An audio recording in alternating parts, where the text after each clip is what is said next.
buli Munnayuganda n'omubulira status ye gw'olina omutima muki gw'ensigo y'onfu kubanga we only learn about these things when we go to hospital. Ate nga tulwadde nga olete zirwadde kubanga tewali bayina gundi abagenda okubakebera omusajja kati bwe bankebera tebaga nti ekibumba kyange kiweddewo wala kati bampeeyo ekirala ogenda ku testing bampe eki Kobola kati abantu bagenda okutesinga ku sidemu drugs prolonging gundi weziri naye ekibumba kati mumala okutesinga bannayuganda ne bategeera omulwadde ow'ensigo waaki kaakati ne bategeera nti science has proved spare part w'omuntu ava mu muntu kaakati the argument is ofudde ku accident ekkubye omutwe ogwasizza dokita n'ategeera nti obulamu bwe tebukyakola ki why do you die with these assets ebirala be open si donation pay era mujja kusanga nga n'emirambo egiremedde mu ddwaliro mu high bills ng'ebikuli munda bisasula ki yes but who determine ani adetermininga terminate my bugundi to save the organs baleme kunzika nazo akitegeeza omuntu olina okwetegerera ofune munnamateeka awo kiteeke muwandiko nga mukyali anti nga ntegedde nti ensigo egula $5,000 ensigo egula $5,000 kino kiramu ogamba nti ensigo yogiweeyo ku $5,000 naye kitegeere nti ensigo emu obanga ennyonyi eyina twin engines n'esigazeemu olina okubeerawo ku nutrients to boost ki emu gy'osigazizza kitegeeza if is a transaction it should be debated sente zirina okubeezaawo ng'ensigo y'okoze eki ogiwaddeyo amawuggwe gagola $10,000 obusomi okira egula $10,000 mbimanyi nnyo kubanga byabalimu yabirubalwanyi mbamanyi naye bona bimanye nnyo tebagambe nti biri reformed kati baleese etteeka naye baliddusa buddusa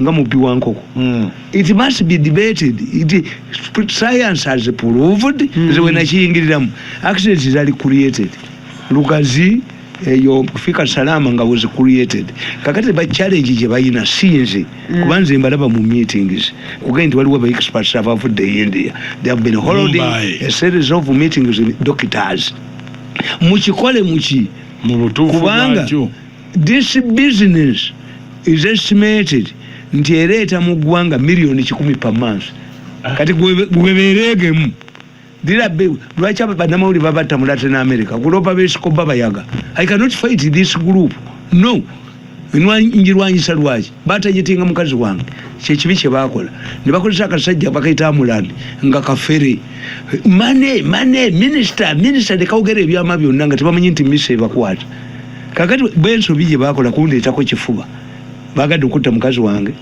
baso mwana wange musalu bate ku abachina nga tebamanyi nti mbakumba wokinga ate ne babula aloga yo message no the tape sugu ajje kyankwanzi ntulikirayo ate nga tebalina gwe batuma wange okuba omwana wange ne bamugjamu amanyi kakati today I don't have to quarrel with them bakikole professionally kubanga era bwe munatta abantu abangi ekiruddu kawempe abantu gabaddukayo kubanga wabaddewo ki wabaddewo laalo abantu bajja kutegeera nti accident zikomyewo fika salama was artificial mukazi bamuyitanga dokita Namaganda kati yaddukira Brazil 63 Ugandan surgeons were indicted by ICC nabalabanga nga batesinga ku Serena via Zoom nga mbaleba ku byuma byange bwende buli oyatesinga mu manyi kakati eyo sigera leave me alone I'm not going to fight it leave my name alone mumujja ku exposinga mwekka nti abantu bajja kutegeera nti okufa kukoze eki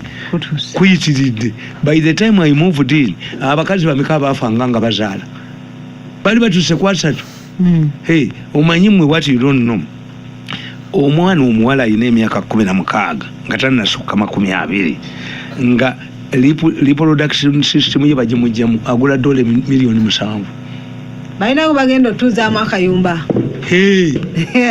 I'm telling you gwaloza obwongo bw'abaana abagezi mu ssomero babululingamu ne babuteka mu ono muwala omuvuka we nasa ne yajjangamu abantu walaba omusango ogujeguli aziti police wabenzo ono yaine moto ate abantu be bakwatanga nga bazikula mu septic tanks emirambo omu yatta mukoddomiwe omulala yatta mugenyi omulala yattani organize walaba emisango gitambula gwe bakwatire mutundwe nga yaziika omuntu gutambula there powerful man yatta mukazi we gutambula walaba gutambula ogw'omwana oyo wenansala gutambula omwana yali yaleese omutwe ku gunde ewakadaga gutambula this is a strong kateero era mwe baana mu abawala mbagamba ti omwana omulenzi bwe bakugamba nti boyfriend wakutwala okulaba bakadde be amayumba gyegali abakyayina mwe baoperatingira befulanga bapangisa omwa bapangisa akutwaliyo bakuttireyo. So if now it is open, leave me alone. I'm not going to fight it. Nalwanyisa basi neziya uwai. Nina kamunye 20. You have reduced me to 3. Katoleta basi nyizo kudamu. Nina 3. Nya emweri kulo. Yali ku 20. They fought to me. They have fought to me for 10 years. Hata business is afar. Nze nize transport yange kugenda ka. Katonda tampanga kobwa supervisor ndi musupervising eki waliwo ekisera goloza Museveni tabamanyi wayina okubaawo nga formidable force ne Museveni yagitya nga ne security egitya obanga eri involved ekintu kijja $10 million per month okirwanyise gwe ofa bullet ki bangulire omutemu abatemu okunze takalancho ebyuma ne bibakwata bakalancho nga badibetinga ne babasaba $2 banzite ebyuma byasembulize David yatera nga meeting injiwulira atowonera wa anti nabulira General Sabiti ne sister wa president ne badiployinga abaserikale bali bamaze n'okutuuka ewaka ewange nga balinda orders $2 kakati bwe bategeera nga mbyogedde ne bagamba nti omusajja agenza abyogera ku leedi oluddawa bwe tuba tetusse mutu w'ekikumi baba w'ekikumi bwe batakola oba wa haafu tebafiirwa nekyo be yali wa $3 ze baatwala who has this money ani alina sente ezo Katumba Amala yali $2 who has this money nabaga nti ADF eyina killer squad gye basasula bagimanyi kalancho nga kukubira akatambi nga noli mwali ayogera ate baagamba that man normally hires 2 people ekitegeeza atta bulijjo baali bamanyi nti atta gwe when a crocodile throws you out of the sea or the lake to the banks do you go back fishing roba nenchikangabwa otya oyetaba gonya abakukasa gonye kanyuze gonye kanyuka deep into the water naye gonye koze ensobi ne kanyuka ku lubalama ngongama nti nja kuddayo nvube ebyo nebimpiseemu butwa mirundi 5 bikingamba akazayi eggwanga lyange wawanika nze ngenda waffe sikyalwanira kintu my quarrel is I cannot go worse than I came. This is why I regretted the day I joined this government. Ubera fair enough say that. Mfunyeyo ki? Nze ndaba bakuuma wano. Anti kuchikunkuma kyatejo mirembe. Kunkuma bonna babako. Okukuma kitegeeza you are in danger. That's what you don't do. Nze move your police station. Nze ndaba mnango olina mu mmotoka eriko namba plate yo ne ngamba. Kuki? Mafuta bakuyira. Nze ngesasulya myaka 10. Ate ye mmotoka. Nkugei mmotoka bagikola service yokka. Yes. Nze sirya masali. Omwezi tebakuwaayo ng'obukadde nga 5. Siyeetaaga namba plate ya government. My face is known. Tebakuwaayo upkeep nga $5 omwezi. Kukiriwa. Oguleyo sukaali. 1.7.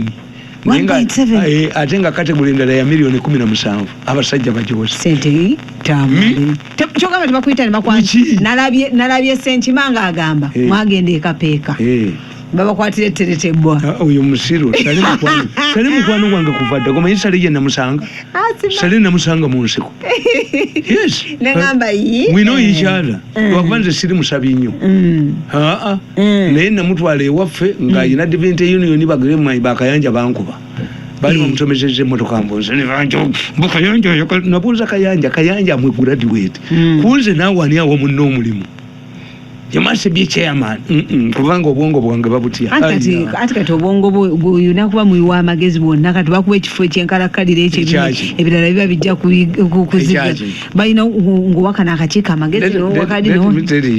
Yes, if you come to my company Mirundi Media I can work mu government sekolamu hapana ate wangamba government empya eno eyamuzi njagikolamu anti abamukuba be bankuba no you bring an appointment letter to me I shoot you. What have I gained from government? I wasted all of my time thinking that I was supporting this government. Bankubi ebintu byange byonna ne babimalawo. Atifu bakuwa appointment. Banfulumya state house ng'omubbi w'enkoko. Bakufulumya nali mayinti waddeyo bwezi. Ekyali mu meeting presided over by the president. Njagala no kijjukira. Onyumizanga ng'abantu batudda. It has taken me 10 years to cool down. Bakwatanga kamu. Hai, banfulumya state house ng'omubbi w'enkoko. Ate nga gye bantwala mu president's office ate tumwebaze yaliyo yankubye. Omanyi humiliation yeyo. Nalyoka abagamba this man should be in a category of people who don't get salaries. Museveni was sending me to a matter mission. Yali takimanyi. I can give Mirundi ninjo kabanyo mukaso. So chikola maso ka president. Ate mwenda samu kwati ya maso ka president. Lahira. Nangamba are you mad? Are you drunk? Can I call a doctor, medical doctor to check you? Ngabyo tabitegira president. Namusikamuyindo. President na yimirira. Wacha. Kala kita yange njimanyi.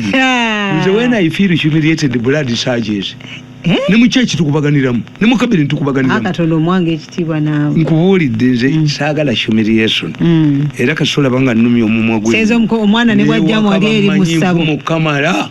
Musabo provoke me into battle. Provoke me into battle. Nkuvuma ne nkumalawo. Yes.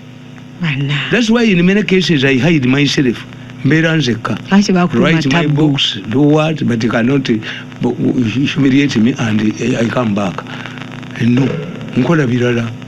Teri mu Uganda muntu gwe basuffocate nze nganze.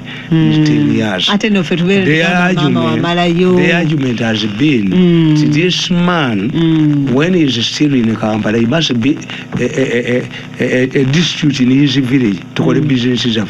But ubuzo bongo bujoze bwe butyo. Kwegabo boyagala akaboza abana bo babuto bwa mese. People are very arrogant. N'abasajja abajozi abayitirivu musabe Allah abatasana kwata kupawo. My children must suffer for district so that they can operate your business. Operate your business when I'm not a district. God, she must go to his village on the road. Who can go to a village on the road? Nyuzi chukubakatabire bachukubane ne bachitira wane chechayo ani nkubuuliza nabasonyiwa naye bwe bali kulutinga dokita weyomba ne wawe yabe makerere one of them stammers but I hear Tamale Mirundi talking about it. Are we safe? Tamale Mirundi within 6 months he'll be either in prison or a district in his home. Ngachenonya sente kyasokola ne mukazi wacho nkubaka tambe gwe bakutte. So the video. Machine yange yajja ddaga tebagimanyi. But now I've explained nti business ya mumukikole. I cannot fight a business eri mu $1 emitwale billion 10 per month. Bakutta the area gundi bana kutakati wabaliwa wajirwanyise kati ati nabayamba abantu tebaluwoze nti balaba batwelinze ba doctors. We have a delegation from India evudde Mumbai bakikole professionally naye mwemunaba temukinyonyodde bantu mujja kulaba omusajja asomula omunne ensiga atambule nazo. It cannot be done by a medical doctor. Bajja kutaba explain mu parliament kyoyito y'obuyisi no explain. This is a good business. Yero akibajja wano lwaki bagenda mu nsendala yoto ibantu kugambi fe wano buko ova wano mu Uganda n'ogende India bakuteekemu ensigo oba omutima ng'omutima guvudde mu Uganda olinga agenda e Bulaaya n'ogenda n'omuvumba n'oguzayo n'okomana bonaku gye gwava. Kakati if it can be done with specialists in Uganda and it is done omanyi bano ekibaliko nti bo bwe munaalowooza nti omuntu is a commodity ne mubeera driven by profits bajja batta mukitwale nti ono spare part waaki w'abantu abantu bakitegeere era tekyali badde mu malwaliro gaabwe gokka buli ddwaliro lyonna lyali badde lina facility eyo waayi nti if nedda anti nkubulidde gwe tukitegeedde yes people scared about naye se tukyagala wano bagende ebweru walala no anti bakitandise etteekawo eriri mwali luddawa omuwala amala okufuna olubuto n'omugana okutambula n'abalenzi kati bwe tugaana etteeka lyayita mu parliament mu kifuba etteeka lyayita mu parliament and they are operating it but why am not going to fight it katonda tampaagako bwa advisor mu ggwanga muno nti ngende gundi ekyokubiri this is the reason why nti baba badde balina option kunkuba ngende ewaffe ebintu byange byonna babimazeewo kankibalekere munveeko basajja mmwe nti kakati funeral companies tetuzirina nyingi zimeze nga butiko ogana okuzimbawo nti awaliwo funeral gundi ennaku zino emirambo bagirekayo ne mumala okukola mugiziika ku weekend kali maintain okujjako ababa state house state funeral ennaku nnya ne katolobwamu ennaku nja gwewalekawo entemeka tukidiscussing wayitire nti ogende omulwaddewo omutwe okukubiddwa agenda kufa naye munda ayinamu assets ne biru zibasasule naki ali bakamba buulire mumanyi nti abantu bababba ne bakkiriza abasajja aba funeral companies ezo bwe bafunga omulambo ne baguleeta nti bebagenda okuziika lwaki bagaa nti muziisa bumuli kofini temugiyiwaako ttaka ekomawo nga wabazingirize nobakuba nemotoka ojoja kofini ebeeramu eri expensive bakomawo nayo kati sobalaba nga baludde emagombe teriimu afe tuvayo nga nenkokoto bamaze ogiyiwa andi nkubuulidde bwekyenkubuuza kofini lwaki teyiibwako ttaka temugiyiwaako ettaka nga wabazingirize embooko netokota kofini bazikumyawo lwaki ogitya okubongoka eraga mu ttaka nesebo ogogera nago ne kabeera gakwata dde abantu obujega kyogerera ewange nkuzingize ngiyiweko ettaka emirundi 10 lwaki toyagala ebongoke etakyaddamu kukola wava mu ttaka lyoli wava mu bumuli ne bakusenze bakkiriza nti bayibuli yagamba ki abasajja babbi ensi yonna ne bakkiriza bweri sono bibeerawo mbu bigenda kulwayo mubiyolerewo mboka etokote muteeka amakubo gonna gye gagenda okuyita kofini gakomawo nayo that's what they do expensive coffins return gye bazijje what's the purpose okuba otagiwaako ttaka kimbuulire ate baagala ebwemu ebirawuli kuki kitiibwa kya muntu wava mu ttaka era bafaza bakwatanga kitiiyo bwekiti bannaddiini wava mu ttaka era mu ttaka mwolidda mpozi ng'ongamba Tamale baddayo enkeera naye kubanga balemerayo embooka etokote nammwe temuvaayo mugateege mu kkuba embooka etokote kofini gajja nayo what's the essence okuyiwako obumuli something that is going to be buried bakopye enzike finally naye kiri kyo sikiguze